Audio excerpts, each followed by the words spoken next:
Salamata Vatan TV YouTube kanalımızın mehriban tomaşaçylary, yurdumyzdaky we dünýädäki täzelikler bilen ýakyndan tanışdyrýan, saýlanan habarlary gepleşigimiziň ýene bir sany siziň bilen ýaýlymda. Habarymyzyň 2023-nji ýylyň 27-nji awgustyna sanyna. Arkadaş şäherine Türkmenistanyň Futbol Federasiýasynyň binasy gurulur.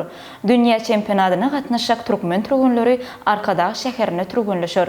Serdar Azmun Roma toporuna geçdi. Türkmenistanyň Kyrgyz Respublikasyna täze ilçi bellerine ýaly habarlary size ýetirýäris. Gelin ne bolsa habarlarymyza geňişlen geçelim. Arkadaş şäherine Türkmenistanyň Futbol Federasiýasynyň binasy gurulur. Türkmen halkynyň milli lideri, Türkmenistanyň halk maslahatynyň başlygy Gurbanuly Berdimuhammedow Arkadaş şäheriniň guruluşynyň ikinji tapgyryna bina edilmegi meýilleşdirilýän desgalaryň taslamalary bilen tanışdy we olaryň ýeşin döwri wagt derejede alyp barmak bilen baglanşykly meselelere baglanşylan iş maslahatyny geçirdi. Türkmen halkynyň milli lideri ilki bilen bu ýerde görkezilýän şekil taslamalary hemde gurulmagy meýilleşdirilýän binalaryň yerleşik ýeriniň çadygylary bilen ýakyndan tanışdy.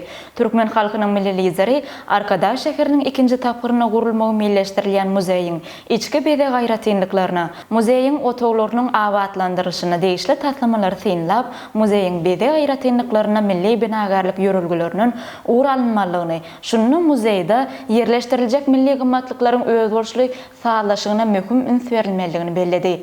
Şeýle hem bu ýerde Arkadaş şäheriniň guruluşynyň ikinji tapgyryna bina ediljek desgalaryň, hususan muzeýiň hemde Arkadaş şäheriniň baş meçidiniň içki we daşky bede işlerine ulanmagy meýilleşdirilýän mermer daşlarynyň görnüşleri görkezildi. Türkmen halkynyň milli lideri bu ýerde görkezilýän taslamalar bilen tanışlygyň dowamyna Arkadaş şäheriniň muzeýiniň hemde baş meçidiniň daşky görnüşlerini değişli bir neçe belliklerini aýtdy. Şunun bilen baglanykda Arkadaş şäherine kuraş boýunça dünýä çempionatyna gatnaşjak türkmen türgünleriniň türgünleşiklerini geçirmekleri üçin ýokary derejeli mümkinçilikleriň öpçün edilmegini bellep, gahrman arkadagymyz bu işlere ören jogapkärçilikli çemeleşmegi taşyrdy. Dünýä çempionatyna gatnaşjak türkmen türgünleri Arkadaş şäherine türgünleşir. Türkmen halkynyň milli lideri Türkmenistanyň halk maslahatynyň başlygy Arkadaş şäherine alınıp barýan işler bilen tanışlygynyň barşyna ýurdumyzyň halkara sport awraýynyň täze derejelere ýetgenligini aýdyp, täze şäherde iri halkara sport ýarışlaryny, türgünleşikler geçirmek uğrundaky ähli zerur şertleriň döredilmegini değişli ýollaşylaryň ünsüni çekdi. Bu aradaky görüňi dowam edip Türkmen halkynyň milli lideri hormatly prezidentimiziň 2023-nji ýylyň 23-nji 28-nji noýabr aralygyna Aşgabat şäherindäki Olimpiya şäherçetiniň başabaş töweş sunwaty sport toplumyny kuraş boýunça dünýä çempionatyny geçirmäge değişli karara gol çekendigini belledi.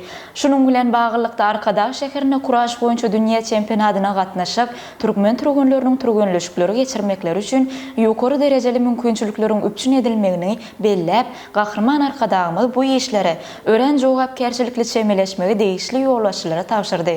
Munyň özü halklaryň arasyndaky dostlugy, hoşniýetli goňşuçylygy, hasa putolandyrmagy, hemde beden terbiýany we spordy wagt etmegi, jemgyýetimizde sagdyn durmuş ýöreglerini işçiň ornaşdyrmaga gönükdirilen ähmiýetli çözgütdir. Serdar Azmun Roma toporuna geçdi. İranlı futbolçu Serdar Azmun Germaniýanyň Bayer toporunyň Italiýanyň Roma toporuna geçdi. İranlı futbolçu bilen 2024-nji ýylyň 30-njy iýuny çenli şertnama baglaşyldy. Şeýle hem şertnamada bu futbolçuny satyn almak şerti hem gözüňde tutuldy. İtalyan topor İranly hüjümçi üçin 12 milyon euro төлedi. Serdar Azmun nemis toporuna geçmeden ol Russiýanyň bir neçe toporuna çykyş etdi. Ol Rubin, Rostov hemde Zenit toporlaryny oýnap bir neçe kuboklaryň eýesi boldy. 28 ýaşyndaky futbolçy İtalyan toporuny lukmaçylyk barlygyny geçer. Ol şu wagtda çenli geçiren 316 duşguny 115 kelek tapawutlandy. Şeýle hem Azmun İranyň milli ýygynynyň düzümini hem oýnap bu ýerde 71 duşlukda 45 gol geçirdi. Türkmenistanyň Kyrgyz Respublikasyna ilçi welledi. Türkmenistanyň prezidentiniň fermany bilen Nury Gutlaýyç Göliýew Türkmenistanyň Kyrgyz Respublikasyna ilçisi wezipesine bellendi.